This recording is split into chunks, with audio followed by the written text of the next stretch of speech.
Welcome to the Clipper channel. In today's video, I'll show you how to fix File Explorer not working or not responding in Windows 11 laptop or desktop computer. Now, there are three ways to fix it. The first one is to go to your taskbar and right click on it and open up Task Manager. Then just right click and expand this. Then from here, search for Windows Explorer. Then just right click on it and click on Restart. This will restart your Windows Explorer. Then just close this. Then just check your Windows Explorer, it should be working. But if your File Explorer is still not working, you should move to the second step, which is to go to the search bar and search for Control Panel. Then from here, just go to File Explorer Options. Then from here, make sure to click on Clear, and click on Restore Default, then click on Apply, click on OK.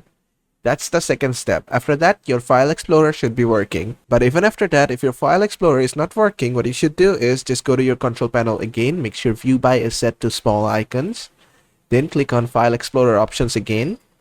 And from here, make sure to set the Open Explorer file to this PC. And click on Apply, click on OK. Then just go ahead and restart your PC. Then just try to access your File Explorer again and it should work. And that is how to fix your File Explorer not working or not responding in your Windows 11 laptop or desktop computer. I hope this video was helpful. If it was, please give it a thumbs up. And don't forget to subscribe.